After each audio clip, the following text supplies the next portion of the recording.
Neil, we bounced back from that early setback and won that game comfortably at the end of the day.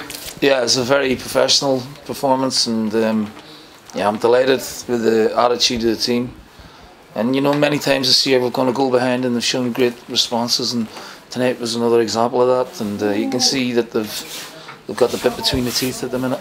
In the second half we were very powerful and in control. We started the game well, we were on the front foot, which would have pleased you because we were very slow out the blocks on Saturday against Partick Thistle, but we lost the opening goal, an uncharacteristic mistake from off here. Yeah, it might be rust, you know, he's not played a lot. Obviously he only had maybe 10-15 minutes at St Johnstone, and then he's had them, you know, we've had an international break, and then he's missed the game on Saturday. So maybe just a wee bit of getting back into match speed again.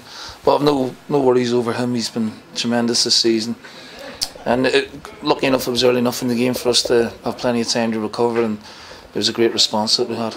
Before we got back on terms, we hit the woodwork twice, let's not forget that. But the first goal was absolutely superb. Patient build-up, lovely one-touch pass and a cracking finish from Big Flo. It was a brilliant finish, you know, really well-controlled shot and lovely football from Scott and Dylan as well. I think Flo was involved in it a couple of times, and he saw the width of the goal and he hit a great shot in, so great response. And then it got a little bit scrappy and we looked a little bit anxious at times, you know, taking too many touches, and we just let the game get away from us, and we had to get them in, settle them down at half time. And second half we totally controlled the game, and I can't remember Offie having any contribution to make really. The back three played superbly, and you know, it was good to have McGee back to full speed, and Boyle again, revelation for us, you know, absolutely superb. And the big man gets a hat-trick, so I can't remember the last time we got someone to score a hat-trick for us. Certainly don't know if it's happened in my time, can't remember. Well, the top league was Colin Nish. Is that right? Colin Nish? All right. You'll be telling me all about it tomorrow. Griffiths scored one, and I think Simon Murray got one as well at some point. But it's nice. It's nice to see the goal, you know, strikers scoring the goals. And you know, Jamie was unlucky not to get of a Boyle one first half, but I thought we controlled the second half very well. Obviously the sending off has a huge impact on the game, but you know, Martin was giving him a really difficult time out there. Yeah. It was difficult for Dougie Emery. He's not an out-and-out left back, and you know, I found himself in the book early doors. I thought it was only a matter of time. Martin was skinning him time after time, and the referee did his job. Well, he does that, you know, and it only takes, you know, a split second, you know, and he's quick feet as well, you know, and he's powerful now, Martin, and yeah, it's a second yellow, so I don't think they can have any complaints about it. And we got the second goal almost immediately, and from then on, really good control of the game, and it's a great third goal as well, great finish, great ball by Paul, great movement from Flo. And we could have had a few others, so I'm absolutely delighted. It's been a big night for us, no question. We've said all along that at this stage of the season, the business end, sometimes it's not how you win the game, it's just about winning them, but it is nice to do it with a bit of style. Yeah, I think it's the first time we've beaten Hamilton for a few years, so you know, that's a nice monkey to get off our back as well. And they're a difficult opponent, and you know, they can be prickly and scrappy at times, and I thought we handled the pressure of the game and the circumstances of the game very well.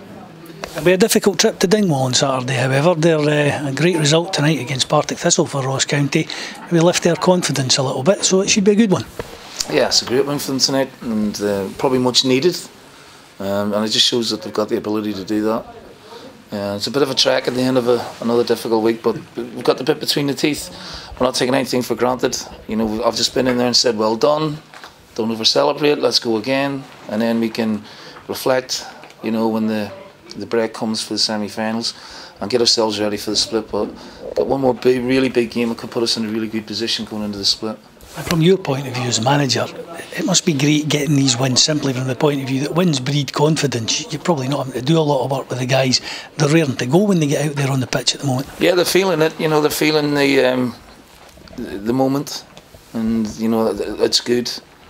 You know, winning breeds, as you say, confidence and momentum, and they're playing with a lot of confidence at the minute. There's great belief among them, and like I said, we had an early setback and it didn't rock them at all. They've come back again and played very, very well, and it was a comfortable win under the circumstances because we needed that win, and we knew, you know, Aberdeen could go and win at Motherwell. They've done that, but we're right in the mix, and what it does do as well, it opens a 9-point gap over Kilmarnock. You know, they've got to win the games, and it puts us in. Now we're looking at Rangers Aberdeen. From your point of view as well, you've got options for Saturday. John McGinn free from suspension, and he'll be looking at that tonight and thinking, might I get back in?